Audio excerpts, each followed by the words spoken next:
Bonjour à tous et bienvenue dans notre chronique nécrologique à jamais dans nos cœurs. Une émission produite par la Société d'information funéraire Mémoire des morts dans le monde, 3M. Dans cette chronique, nous rendons hommage à une vie qui a été et qui restera une inspiration pour beaucoup. Préparez-vous donc à un voyage dans les temps, parce que nous allons raconter effectivement l'histoire d'une femme exceptionnelle dont l'héritage est gravé à jamais dans nos cœurs. Il s'agit bel et bien de Madame Esther Bahoya Chikondo, l'heureuse mémoire.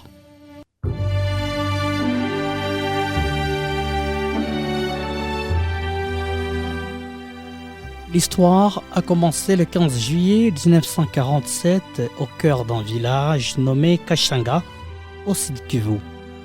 C'est là que Madame Esther Bahoya a vu le jour dans une famille d'agriculteurs.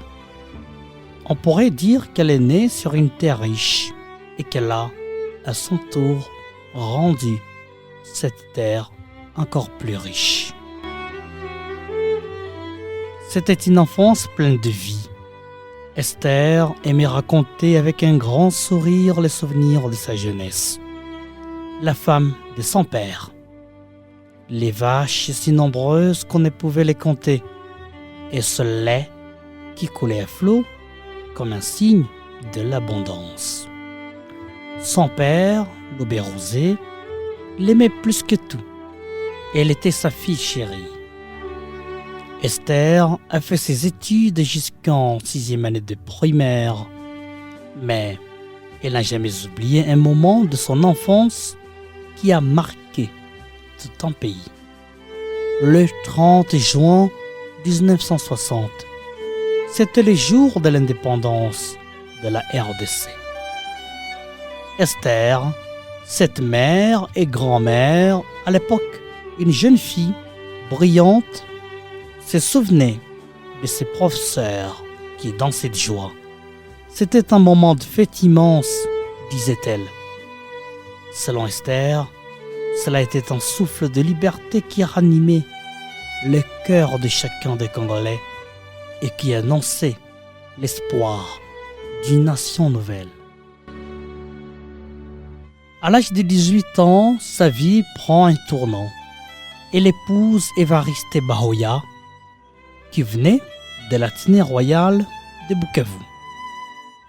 Le jeune couple s'installe d'abord dans la ville de Bukavu où ils fondent leur famille avant de retourner s'établir à Borigny, leur village natal.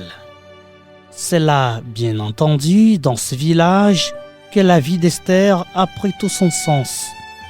Elle est devenue mère et a tout donné à sa famille et à sa foi chrétienne. C'est là aussi qu'elle est devenue un vrai pilier de sa communauté. Son énergie était sans limite. Elle ne se contentait pas d'être présente, elle agissait partout où il y avait besoin d'elle. Elle était maîtresse d'école du dimanche et coutume, où elle enseignait aux enfants les saintes écritures. Par ailleurs, elle était responsable de la chorale et aimait élever les chants de louange, d'adoration et les chœurs vers le ciel.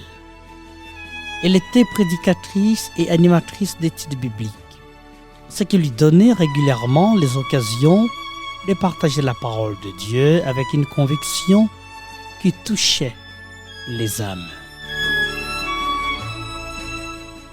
Et tout cela, elle le faisait en même temps qu'elle travaillait la terre, en même temps qu'elle pratiquait la couture.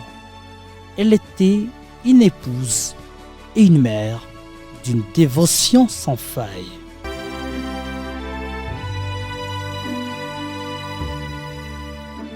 Pour elle, la foi n'était pas une simple habitude. C'était une force immense, vivante, qui l'habitait et qui l'animait chaque jour. Elle l'exprimait avec douceur à travers une prière qu'elle aimait par-dessus tout en machi Mungwe Lara Wenanyama.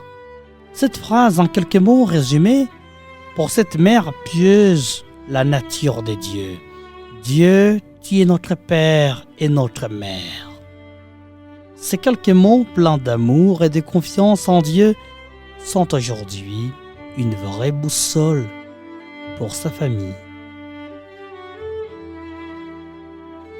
De l'amour entre Esther et Évariste sont nés 9 enfants.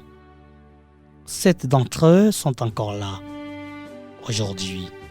Et nous sommes tous témoins de la force de cette famille qu'ils ont bâtie ensemble sur l'amour, la paix et la foi.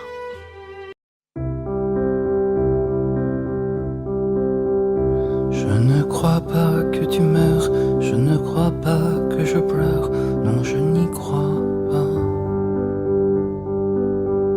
Je ne crois pas que tu t'en vas dans ce cercueil seul et froid, non je n'y crois pas.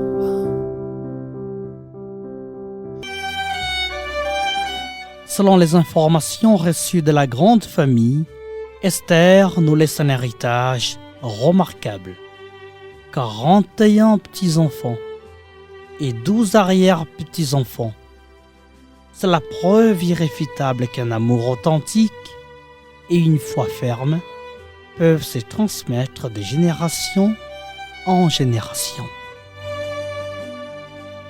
Après le décès de son mari en 2004, Esther a continué lentement mais sûrement de veiller sur les siens. Elle a gardé son rôle de guide, transmettant sans relâche les valeurs qui avaient fait sa vie. Sans doute, son existence a été un long voyage de Bukavu à Kigali, puis à Kinshasa. Mais peu importe l'endroit où elle se trouvait, elle était une bénédiction pour ses proches. Elle lisait la Bible sans cesse et ne se fatiguait jamais de témoigner de son amour pour Christ. Jusqu'à son dernier souffle, sa foi n'a pas faibli. Ses dernières paroles, douces et fortes à la fois, ont été « Yesu nisaidie ». Jésus, viens à mon aide.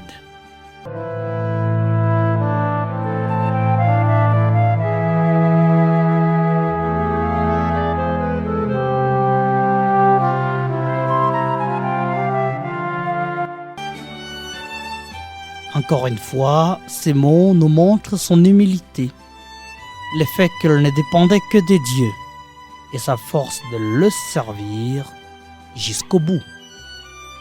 C'est tout cela qui a fait d'elle une femme extraordinaire. Retenez une évidence.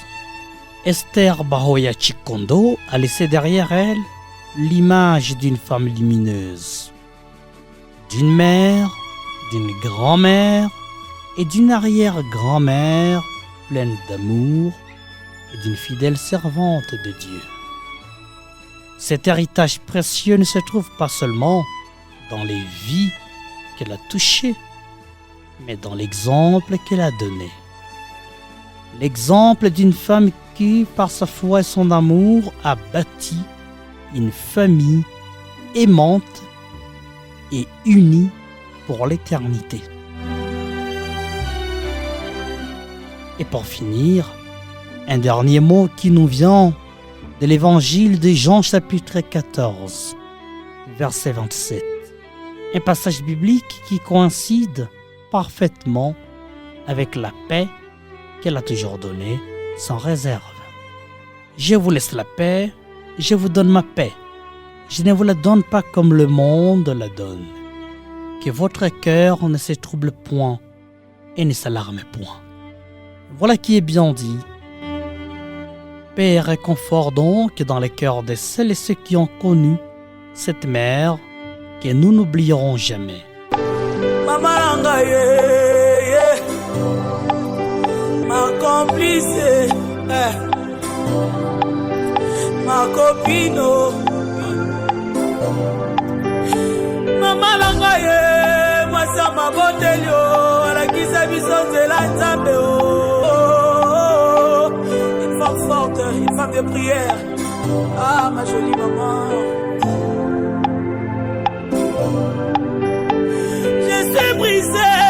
Je suis brisé. Seigneur, donne-moi la force. Je ne comprenais pas la douleur de perdre une mère. Aujourd'hui, Seigneur, c'est plus fort que moi, mais je crois que tu vas me donner la force.